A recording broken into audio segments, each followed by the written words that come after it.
उसके बाद हमारे पास है क्वेश्चन नंबर 5। तो यहाँ पे हमारे पास 3 सेट दिए हुए हैं, जिसमें सबसे पहले है यूनिवर्सल सेट, उसके बाद हमारे पास ए सेट है और बी सेट है। इसके अंदर हमने वेरीफाई करना है डी मॉर्गन के लॉज को, और उसके साथ हमने वेन डायग्राम भी बनानी है। तो सबसे पहले हम डी मॉर्गन के लॉज लिख लेते हैं। तो यहाँ पे डी मॉर्गन के लॉज दो लिखे हुए हैं, एक है ए यूनियन बी का होल कॉम्प्लीमेंट, ये इक्वल होता है ए का कॉम्प्लीमेंट इंटरसेक्शन बी का कॉम्प्लीमेंट।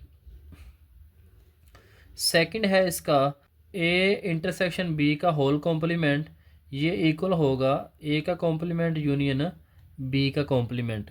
तो यहाँ से हम इस लॉ को प्रूव करते हैं। तो ए यूनियन बी का होल कॉम्प्लीमेंट हमने लिख लिया कि ए का कॉम्प्लीमेंट इंटरसेक्शन बी का कॉम्प्लीमेंट। तो लेफ़्ट हैंड साइड लेंगे, तो लेफ़्ट हैंड साइड हमारे पास है ए यूनियन बी का होल कॉम्प्लीमेंट। तो यहाँ से पहले हम ए यूनियन बी फाइंड कर लेते हैं। तो ए यूनियन बी हम पहले फाइंड करेंगे।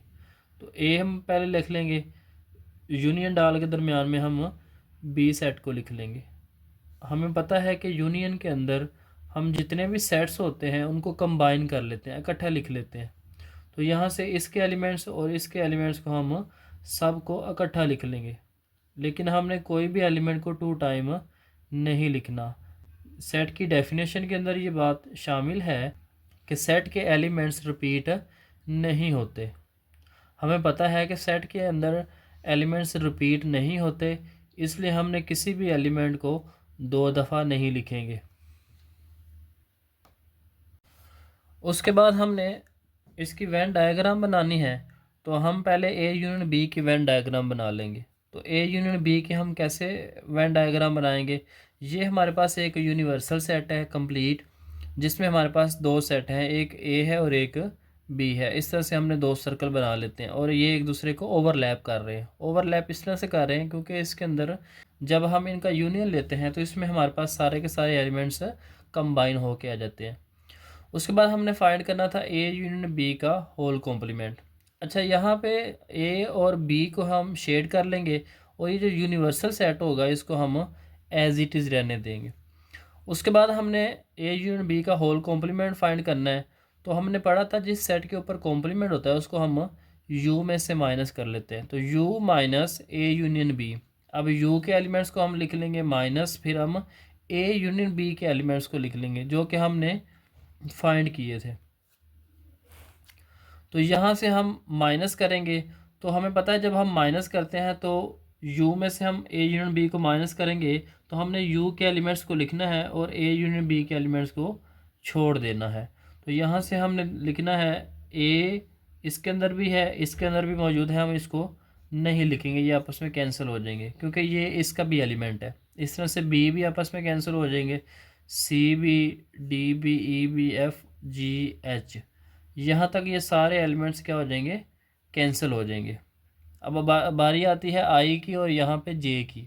हमने क्योंकि यू के एलिमेंट्स को लिखना है तो यहाँ से हम आई को लिख लेंगे। उसके बाद हम इसकी वेन डायग्राम बनाएंगे ए यूनियन बी के होल कॉम्प्लीमेंट की।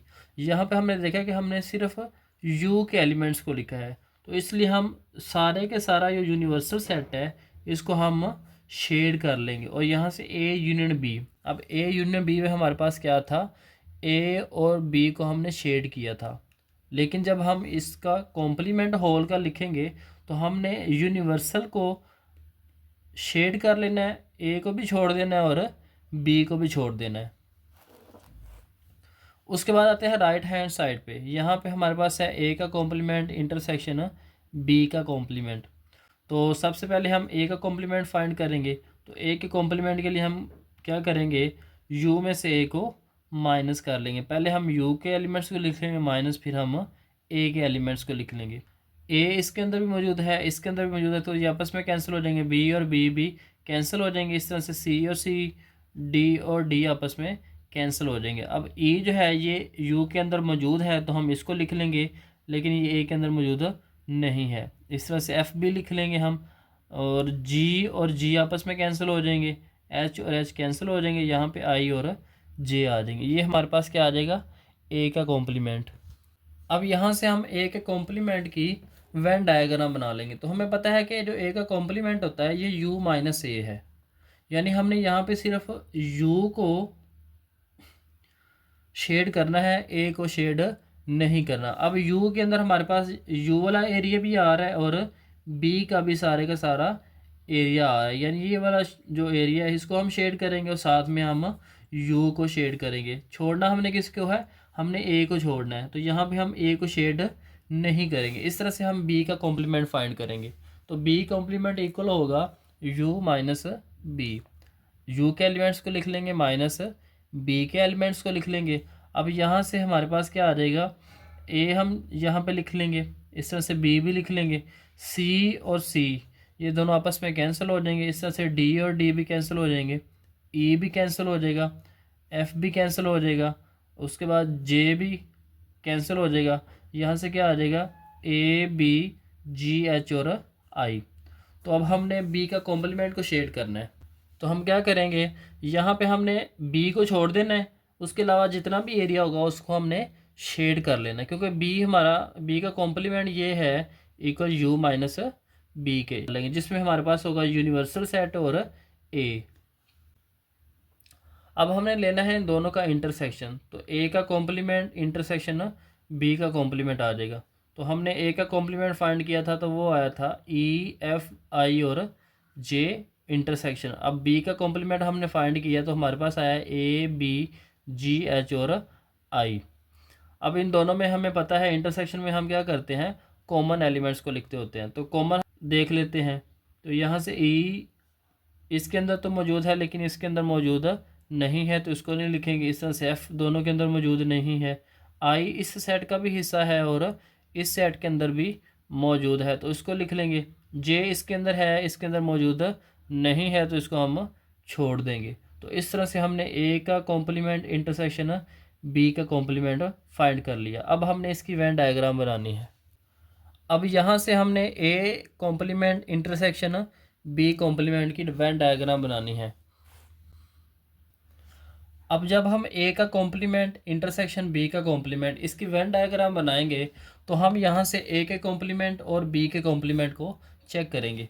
तो यहाँ पे हमने a का कॉम्प्लीमेंट बनाया था, तो a के कॉम्प्लीमेंट में हमारे पास a को हमने छोड़ दिया था और b के कॉम्प्लीमेंट में हमने b के कॉम्प्लीमेंट को छोड़ दिया था। तो जब हम इन दोनों का इंटरसेक्शन लेंगे तो ना हमारे पास a आएगा ना हमारे पास b आएगा। यहाँ से b और a दोनों जो है ये इसके अंदर शामिल नहीं होंगे, क्योंकि यहाँ से हमारे पास b और a दोनों में कुछ भी कॉमन नहीं था, तो इसलिए हमने इन दोनों को क्या कर दिया, एज इट इज़ छोड़ देना। और इसके अलावा बाकी जितना भी हमारा एरिया होगा यूनिवर्सल सेट का उसको हमने क्या कर देना है, शेड कर देना है। तो इस तरह से हम वेन डायग्राम बना लेंगे यूजिंग डी मॉर्गन लॉज। तो यहाँ से हम कह सकते हैं कि लेफ़्ट और राइट हैंड साइड आपस में क्या हो गए हैं, प्रूव।